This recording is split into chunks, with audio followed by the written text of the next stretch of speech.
Short exercise 5-5. We're going to do some sales transactions in which we're selling merchandise on account this time, and we're going to give our customer a sales allowance. Journalize the following sales transactions for Lucy's Boutiques. Lucy's Boutique. Explanations are not required. The company estimates sales returns at the end of each month. So because they have sales returns, they expect to have sales returns, that means they have to estimate future refunds. So I've just plugged in this number, this random number. I made this number up, $20,000. So this $20,000 represents in the future we think we're going to have refunds and allowances that we'll have to pay in the future. So $20,000 of it. And in case we have returns, this $12,000 is just another made up number, and it represents the cost of inventory that we believe will be returned to us. But we're not going to have a return, so we really don't need to use this account.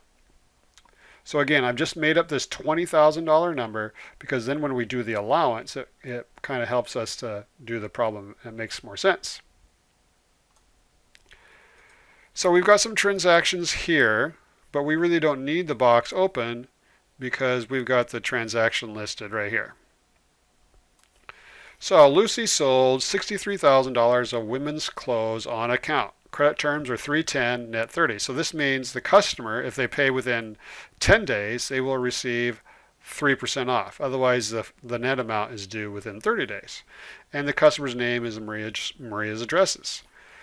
The cost of goods sold, so these addresses that we sold they cost us $35,000 and we're charging our customer $63,000. So again, we're getting a really good markup. Begin by preparing the entry to journalize the sale portion of the transaction. Do not record the COGS. That's the expense. We'll do that in the following step. So the new revenue recognition standards say that sales are recorded at the net amount. So basically we have to assume that the customer is going to take the 3% discount. This prevents us from overestimating revenues. So we need to calculate the amount of the discount first. So to do that, I'm going to plug in the 63,000. So 63,000 times 0.03. So that's the discount amount. And I'm just going to plop it in here just so I remember the number. I'm going to clear it. And I'm going to take the 63,000 and then subtract the discount of 1890.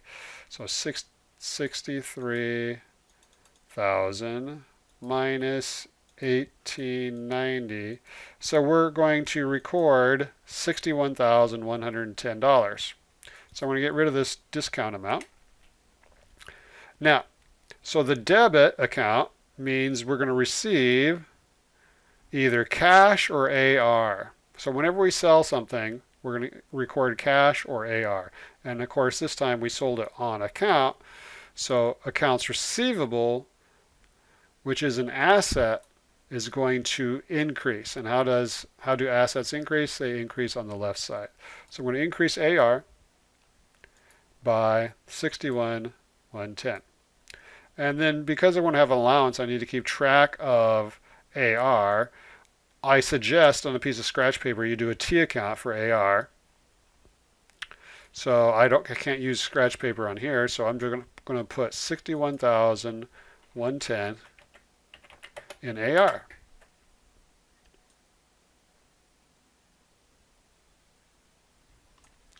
Now, what is the other account? The other account, which is also 61,110, is going to be sales revenue. And why am I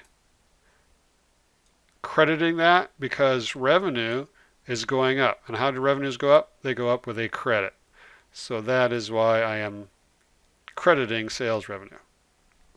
Now what I want to do is I want to move this up. And then we're going to check my answer. Awesome. So now it says, now journalize the expense related to the March 3rd sale. And in other words, the inventory costs us $35,000. So I always like to start with an account that's easier to understand. Inventory is usually easier to understand than cost of goods sold. So inventory is an asset. So which way is our inventory going? Our inventory is going down. And inventory goes down with a credit. So I'm going to skip the first line. I'm going to make inventory go down with the credit. And how much did it go down by? $35,000. And then what is the other account? The other account is cost of goods sold. So remember, whenever we sell merchandise, we lower the inventory account with a credit, and then that number transfers from the balance sheet account, which is because inventory is an asset, it's going to transfer to COGS, cost of goods sold. And we have more expense now. So how does COGS increase? Because it's an expense, it increases on the left side.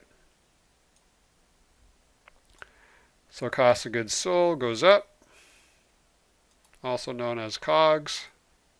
Oops, got to put in the number.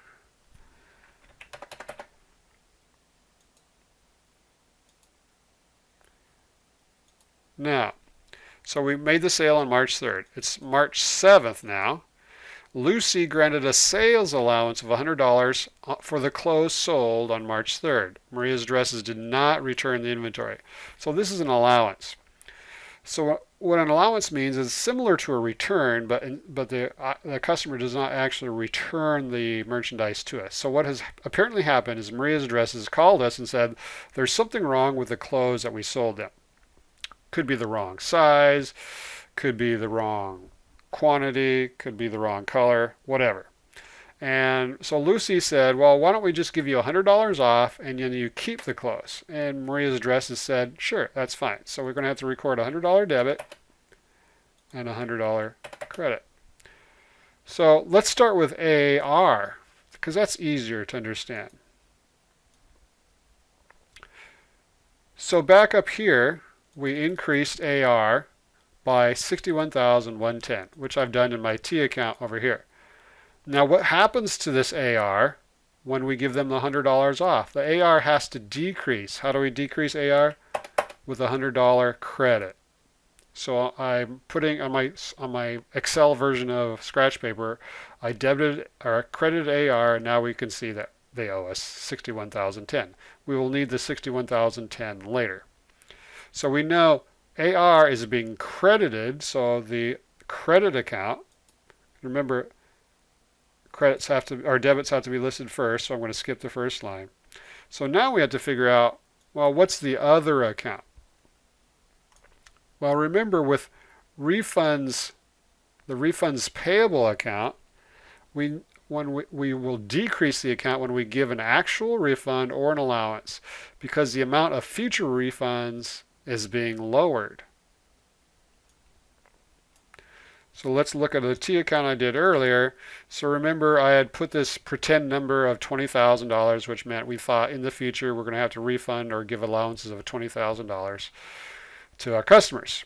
Now that we have an actual allowance, we need to lower this account because the amount of future refunds has decreased by a little bit. So the debit account is refunds payable. So refunds payable being debited. So let me check my answer. Awesome. Now it says Lucy received payment from Maria's dresses on the amount due, less the sales allowance and the discount. So I always like, when a customer pays us off, I always like to start with AR. So what happens to this customer's AR when they pay us off? Well, we have to zero out the AR. So notice the balance is $61,010 because we sold them $61,110. We gave them a $100 allowance, so they only owe us $61,010. So how do I make this account AR go to zero? I need to credit it $61,010. So AR, because I'm crediting it, I'm going to skip the first line, 61, what was it? 010, let me make sure. So I would be crediting it 61,010 on the right side. All right. And then how much are they going to be paying us? They're going to be paying us the same amount in cash, and cash is an asset, and assets go up on the debit side. So that's why I'm debiting cash. And that's it.